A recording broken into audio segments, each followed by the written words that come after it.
Salut, ça va vous? J'essaie d'enchaîner, j'espère que cette vidéo va sortir peu de temps après la précédente, histoire de rattraper tout le retard que j'ai accumulé depuis mes 3 ans de YouTube. C'est un secret, hein, tu gardes pour toi, mais j'espère sortir cette vidéo pour Halloween, plus ou moins. Hein. D'ailleurs, au risque de me répéter, encore merci pour tout, merci pour les retours, merci pour l'accueil de la vidéo précédente. J'adore lire vos commentaires, j'adore y répondre, j'adore quand on a des échanges, alors merci encore. C'est bien beau les émotions, mais on parle de quoi dans cette vidéo? 1300 pages d'une brique de science-fiction, un essai sur l'espace, l'histoire d'un type qui affronte enfin ses démons, et pour conclure, le meilleur roman de Stephen King, récemment adapté au cinéma en ce moment. Alors qu'est-ce que j'ai lu en juin? On débute le mois avec cet énorme pavé, c'est un cube, regarde-moi ça, c'est un cube tellement il est gros. Ce pavé, c'est Les Somnambules de Chuck Wendig. En France, c'est publié en 2021 par les éditions Sonatine, 2 ans après la publication américaine. Chuck Wendig, il est surtout connu pour ce roman, mais aussi une trilogie de romans qui se passe dans l'univers de Star Wars. Trilogie qui se déroule entre Star Wars 6, Le Retour du Jedi, sorti en 1983, et Star Wars 7, Le Réveil de la Force, sorti en 2015. Donc, avec ses 1306 pages, Les Somnambules, c'est le deuxième plus gros roman que je possède dans ma bibliothèque, derrière l'ignoble Jérusalem d'Alan Moore et ses 1890 pages que voici. Lui, je l'ai pas lu en entier, hein. Je m'étais arrêté à la page 1500, parce que c'est un roman du rien qui mène à rien. J'aurais dû arrêter bien plus tôt, mais j'ai persévéré à tort. Voilà, triste histoire. Hein. J'espère en tout cas que Les Somnambules tiendra un peu plus ses promesses que Jérusalem derrière moi. Il y a une suite aux Somnambules qui est intitulée Wayward. Elle a été publiée en 2022 aux États-Unis, mais j'ai pas trouvé de nouvelles de traduction en France ni de date de publication. Donc on va attendre bien patiemment. Hein. Et alors on parle de quoi dans Les Somnambules? Et on débute avec le personnage de Shanna. Shanna, c'est une adolescente rebelle mais pleine de volonté. Donc qui part une matinée tout à fait banale. Elle voit sa petite sœur quitter la maison en pyjama d'un pas résolu et prendre la route, la grande route. Donc Shanna, elle est inquiète. Elle va vers Nessie qui est dans un état de sommeil profond et quand elle essaie de l'arrêter, elle sent que ça va pas bien se passer, hein, que ça va la mettre en danger, elle et sa sœur. Alors Shanna, elle va la suivre, elle va la protéger et les deux, elles vont bientôt être rejointes par un voisin qui est somnambule aussi et quelqu'un qui est là pour le protéger. Et bientôt, ils vont être tout un groupe de somnambules et de bergers qui les accompagnent. Alors pourquoi marchent-ils? Vers où marchent-ils? Est-ce qu'ils sont malades? Est-ce qu'ils sont contagieux? En parallèle, certains vont les aider par tous les moyens, d'autres vont concentrer sur leur destruction. Et alors qu'est-ce que j'en ai pensé? Mes excuses à Mr. David Reject qui attendait impatiemment mon avis. Bof.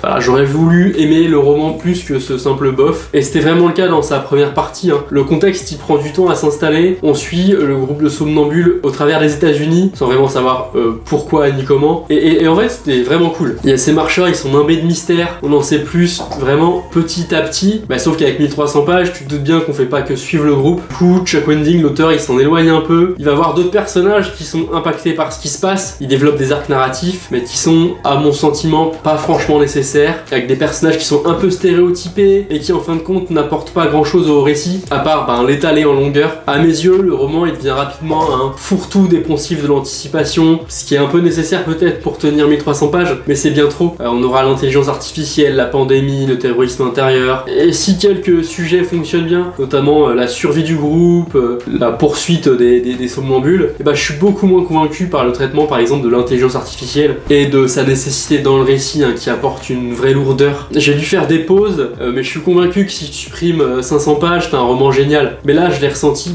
comme vraiment lourd, comme une raclette après une raclette après une raclette. C'est bon au départ, mais après, on en a marre quoi. Ceci est moi, littératé de pseudonyme, Théo pour les intimes. Je suis né ici, à Angers, où j'ai toujours vécu. J'ai 29 ans. J'ai toujours été intéressé par la science-fiction, et en particulier par celle proche de nous, quelques années dans un futur probable. Mon film favori, c'est Interstellar, bien sûr, mais j'adore, Seul sur Mars, Ad Astra, Sunshine, pour ne citer que. Le voyage dans l'espace, ça me fascine, et l'un de mes souvenirs les plus marquants, c'est une pluie d'étoiles filantes à mes 18 ans, en vacances avec des potes. D'un milieu littéraire, je comprends plus grand chose aux maths depuis une dizaine d'années. J'ai toujours voulu comprendre, par contre, le fonctionnement de là-haut, tout en étant intimidé par ce qu'il en était. J'ai fait une première tentative qui a lourdement échoué en lisant Une brève histoire de temps de Stephen Hawking. Certainement un très bon essai de vulgarisation scientifique pour ceux qui s'y connaissent déjà. Moi, j'ai absolument rien compris. Mais j'avais vraiment dans l'intention de persévérer pour comprendre un peu plus l'univers qui nous entoure. Et on m'a offert L'univers à portée de main de Christophe Galfard. C'est publié en 2015 par Flammarion. Et Christophe Galfard, c'est pas n'importe qui. Il a réalisé sa thèse en physique théorique avec comme directeur Stephen Hawking lui-même. Alors je t'en prie, je t'en supplie, s'il te plaît, fais-moi comprendre l'univers, Christophe. Mais alors, de quoi est-il question dans L'univers à portée de main? main. L'objectif de Christophe Galfard est de faire comprendre à l'idiot que je suis comment fonctionne l'univers, en reprenant les bases des physiques quantiques jusqu'aux théories d'aujourd'hui. Il le fait sans calcul mathématique, d'une manière romancée sous forme de voyage de l'esprit. Donc plutôt que de nous expliquer théoriquement ce qui se passe, il va projeter le lecteur dans ce qui se passe. Et la nuance, elle est importante pour la compréhension. Notre système solaire, la Voie lactée, la vitesse de la lumière, la gravitation, les trous noirs, la mécanique quantique, l'antimatière, la théorie des cordes, on explore tout. Et alors qu'est-ce que j'en ai pensé?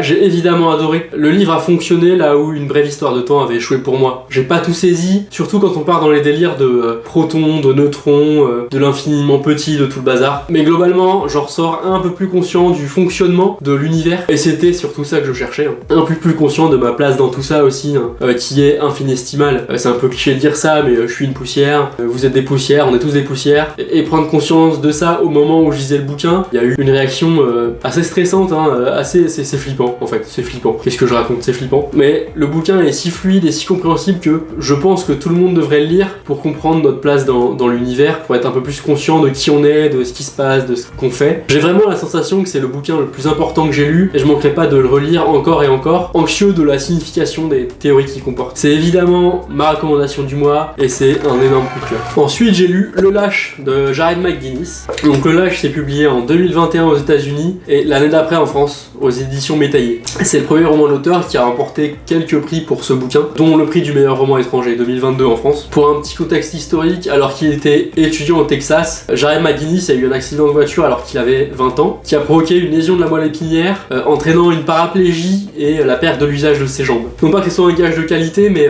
ça va teinter le roman, Le Lâche, parce que Jared McGuinness, il emploie l'autofiction dans Le Lâche, c'est-à-dire qu'il mélange réel et fiction, mettant beaucoup de lui dans les personnages et les situations, tout en romançant les événements. Moi, c'est un genre que j'aime beaucoup depuis ma rencontre avec John Fante et Demande à la poussière, puis que j'ai poursuivi avec Souvenir d'un pas grand-chose de Charles Bukowski. D'ailleurs, c'est un ami qui m'a offert le bouquin, Le Lâche, et il m'a dit ça m'a fait penser à toi. Donc je sais pas où il allait comme ça. Je sais pas si c'était un bon signe que un roman intitulé Le Lâche le fasse penser à moi, mais je vais découvrir ça immédiatement. Donc de quoi on parle dans Le Lâche? C'est l'histoire de Jared, comme l'auteur. Il se réveille après un accident de voiture dans lequel il a perdu sa petite amie qui est décédée et au cours duquel il a perdu l'usage de ses jambes. Saltimbanque sans le sou avant cet accident, et bien sûr sans assurance médicale, Jared doit rentrer chez lui, il doit rentrer chez son père, père avec lequel il s'est vraiment embrouillé très fort avant de ne plus se parler pendant 10 ans. Pendant ces 10 ans, Jared il s'est laissé aller à une vie de drogue, de petits travaux, de squat, et son père il s'est laissé aller à l'alcool. Le fils et le père vont devoir réapprendre à vivre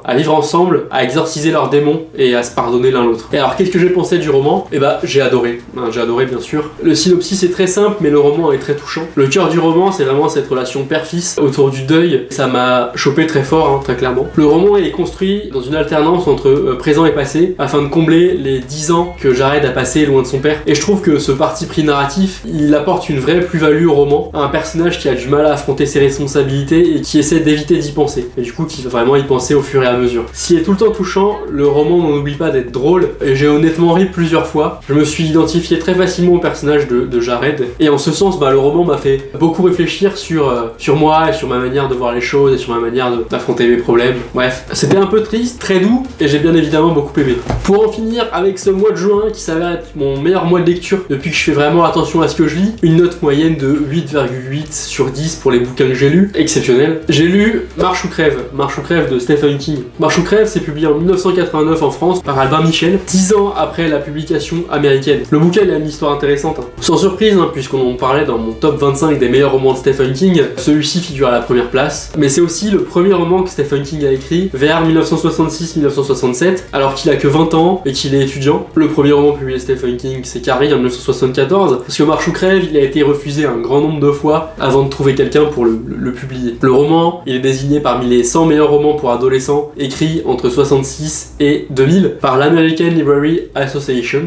Très récemment, il y a l'adaptation qui est sortie au cinéma, qui est réalisée par Francis Lawrence, qui est le réalisateur de tous les films Hunger Games et autres Je suis une légende. Et dedans, il y a Cooper Hoffman, qui est le fils du regretté et de la légende du cinéma, Philip Seymour Hoffman. L'adaptation est géniale, j'ai adoré, mais on aura l'occasion d'en reparler en conclusion. De quoi on parle dans Marche ou crève? C'est une dystopie qui se déroule aux États-Unis et ça va pas fort là-bas. Le pays, il a été dévasté par une guerre civile et il est maintenant sous un régime totalitaire militaire, donc contrôlé par l'armée. Et dans ce contexte, on a une compétition compétition qui est organisée tous les ans. C'est une compétition très morbide et qui s'appelle la Longue Marche. Et donc il y a 100 adolescents qui vont être désignés. Au préalable, ils ont candidaté. Et la compétition, c'est ces adolescents, ils vont devoir marcher sans arrêt jusqu'à ce qu'il en reste plus qu'un de vivant.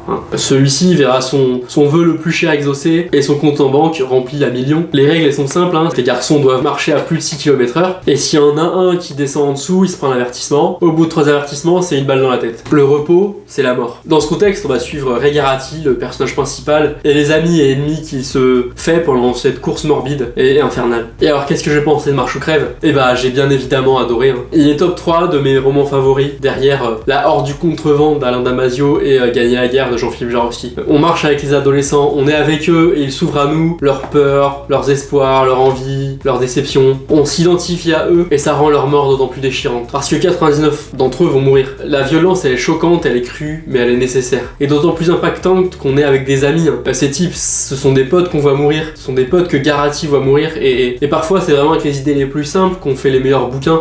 Et c'est le cas de Marche ou Crève. C'est le cas de Le Lâche de Jarrett McGuinness aussi. Le roman, il va droit au but et l'exécution, elle est formidable. Il a une dimension politique et philosophique toujours pertinente aujourd'hui, plus de 50 ans après son écriture. Sa pertinence reste inchangée, le rythme est fou, la tension elle est palpable, elle est exponentielle, et pour moi c'est un classique. L'adaptation qui est encore au cinéma en ce moment, j'espère, elle est fantastique. Je vais en parler succinctement pour rien spoiler, mais c'est déchirant, j'ai pleuré 2 fois. C'est le meilleur film pour moi de l'année 2025, qui a été teinté pour moi de Stephen King, parce que y a Running Man qui arrive bientôt. Dans les meilleurs films que j'ai vus en 2025, il y a aussi Life of Chuck, qui est l'adaptation d'une nouvelle de Stephen King. Le film était génial et le roman est génial et je ne peux que vous le conseiller. Voilà tout pour ce mois-ci, c'était génial. Un mois extrêmement solide, ça va pas se reproduire de suite, faut que je profite. Ce week-end, je vais au Utopial, il y aura le paradoxal Jay Vandermeer, il y aura le génial Blake Crouch, il y aura l'exceptionnel Stéphane Mauverger, il y aura Léo Henry, Florian Soulas que j'ai dans la bibliothèque et que j'ai pas lu encore, Alastair Reynolds, bref, le gratin de la science-fiction, française et mondiale, c'est trop bien. On en reparlera d'une manière ou d'une autre. J'essaie de vous filmer des images, ça va être trop bien.